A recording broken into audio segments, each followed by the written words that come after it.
News 28 मराठीमध्ये आपले स्वागत आहे। आजच्या मोठ्या बातम्यांबद्दल बोलूया। दारव्हा तालुक्यातील धुळापूर येथे बापना पीक पाहणी कार्यक्रम घेण्यात आला। दारव्हा तालुक्यातील धुळापूर येथे बापना पीक पाहणी कार्यक्रम घेण्यात आला। दारव्हा तालुक्यातील प्रगतशील शेतकरी श्री प्रवीण रामकृष्ण गावंडे गाव धुळापूर तालुका दारव्हा जिल्हा यवतमाळ यांच्या शेतामध्ये बापना सीड्स कंपनीतर्फे शेतकरी मेळावा घेण्यात आला। शेतकऱ्यांना योग्य प्रशिक्षण व उच्च दर्जाच्या पण माफक किमतीच्या बियाण्यांबद्दल मार्गदर्शन करणे हे या मेळाव्याचे उद्दिष्ट होते।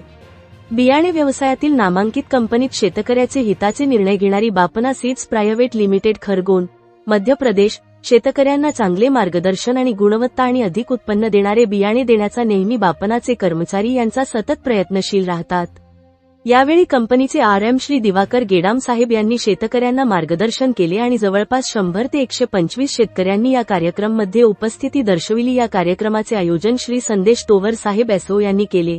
सोबत सहकार्य कंपनी कर्मचारी श्री सचिन ठाकरे साहेब व श्री सागर वाघमारे साहेब सोबत होते।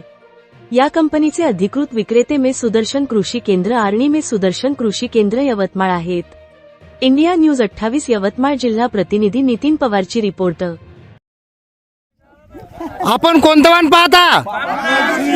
आपण कोणतं वाण पाहता? पुढच्या वर्षी कोणतं वाण लावसान? पुढच्या वर्षी कोणतं वाण लावसान? चला, धन्यवाद।